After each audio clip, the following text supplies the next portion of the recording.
நீலாங்கரையில் உள்ள தமிழக வெற்றிக் கழக தலைவர் விஜய் வீட்டிற்கு வெடிகுண்டு மிரட்டல். கரூர் துயர சம்பவத்திற்கு மத்தியில் மிரட்டல் வந்ததால் வெடிகுண்டு செயலிழப்பு நிபுணர்கள் சோதனை.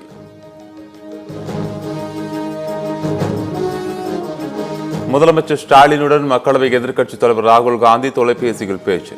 கரூர் துயர சம்பவம் தொடர்பாக அக்கறையுடன் விசாரித்த ராகுல் காந்திக்கு முதலமைச்சர் நன்றி.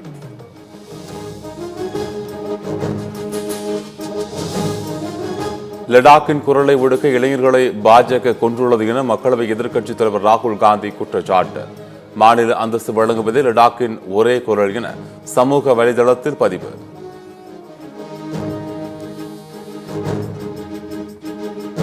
கூட்ட நெரிசல் உயிரிழப்புகளை தடுக்க தேசிய அளவில் மிக கடுமையான நெறிமுறைகளை வகுக்க வேண்டும். மத்திய அரசும் மாநில அரசுகளும் நெறிமுறைகளை வகுக்க முன் வர வேண்டும் என காங்கிரஸ் எம்பி சசி தரூர் வலியுறுத்தல். கரூரில் விஜய் பரப்புரையின் போது கூட்ட நெரிசல் ஏற்பட்ட இடத்தில் தடயவியல் குழுவினர் ஆய்வு. உயிரிழந்தவர்கள் தவறவிட்ட பொருட்களை சேகரித்த 3 பேர் கொண்ட குழு.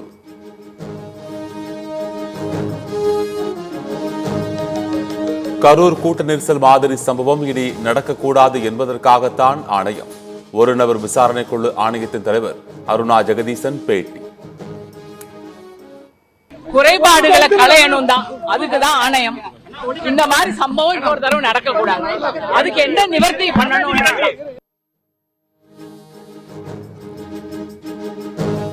விஜய் பிரச்சாரத்திற்கு வந்தவர்களை அதிக ஆபத்துள்ள கூட்டமாகவே கருதி அதிக பாதுகாப்பு வழங்கப்பட்டது. கூட்ட நெரிசல் ஏற்படும் முன்பு என்ன நடந்தது என்பது பற்றி முழுமையாக விசாரிக்கப்படும் என ஏடிஜிபி டேவிட்சன் தேவாசீர்வாதம் உறுதி. 27ஆம் தேதி நடந்த நிகழ்வுக்கு அவங்க கொடுத்த பந்தோபஸ்து 500 காவலர் அதிகாரிகள். ஸோ அதுக்கப்புறம் நம்ம இந்த வீடியோ ஃபுட்டேஜஸ் இதெல்லாம் பார்த்ததுக்கப்புறம் என்ன நடந்தது, பிளஸ் நிறைய நாங்கள் பப்ளிக்கிட்ட விசாரிச்சு இன்சிடென்ட்டை இன்வெஸ்டிகேஷன் பண்ணுறவங்களும் சரி, கமிஷன் என்கொயரி பண்ணுறவங்களும் சரி, எவ்வளோ அமைதியாக கன்ஃபர்ம் பண்ணி அந்த ஃபேக்ட் ஃபைண்டிங் உண்மை சொல்றது சரியா இருக்கும். கரூர் கூட்ட நெரிசலில் 40 பேர் பலியானதால் என் மனம் படுகிற வேதனையை எப்படி சொல்வது என்றே தெரியவில்லை. கண்களும் மனசும் கலங்கி தவிக்கிறேன். மீண்டு வர முயற்சிப்போம் என விஜய் நம்பிக்கை.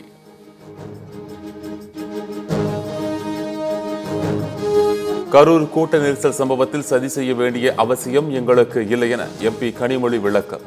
யார் கட்சி என்பதெல்லாம் இங்கு தேவையில்லை. தமிழ்நாட்டு மக்களை பாதுகாப்பது முதலமைச்சரின் பொறுப்பு என பேட்டி. இதுல சதி செய்ய வேண்டிய அவசியம் இல்லை. யாருடைய கட்சிங்கிறத தாண்டி தமிழ்நாட்டு மக்கள், அவருடைய மக்களை எதிர்த்து அவர்களே சதி செய்து கொள்ள வேண்டிய அவசியம் யாருக்கும் கிடையாது. நெல் கொள்முதல் நிலையங்களில் ஊழலை ஒழிக்க வேண்டும் என பாமக தலைவர் அன்புமணி வலியுறுத்தல். ஊக்கத்தொகையாக 131 ரூபாயை கொடுத்துவிட்டு 275 ரூபாயை பறித்துக் கொள்ளும் திமுக அரசுக்கு கடும் கண்டனம்.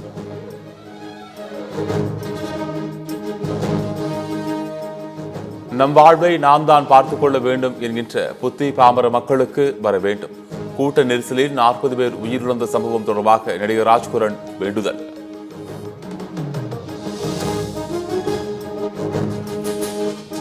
பயங்கரவாதத்தின் மையமாக பாகிஸ்தான் திகழ்கிறது. ஐநா பொது சபையின் 80வது அமர்வு கூட்டத்தில் வெளியுறவுத்துறை அமைச்சர் ஜெய்சங்கர் குற்றச்சாட்டு.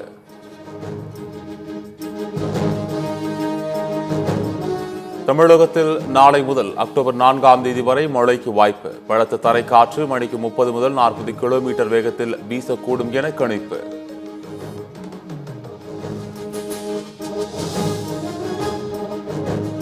மிகப்பெரிய பொறுப்பை பயன்படுத்தி இந்திய கிரிக்கெட்டை முன்னோக்கி எடுத்துச் செல்வேன்.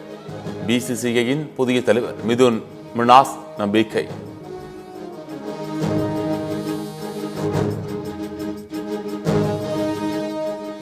ஆசிய கோப்பை இறுதிப் போட்டியில் இந்திய அணிக்கு 147 ரன்கள் வெற்றி இலக்கு. குல்தீப் யாதவ், அக்ஷர் படேல் ஆகியோரின் அபார பந்து வீச்சில் 146 ரன்களில் சுருண்டது பாகிஸ்தான்.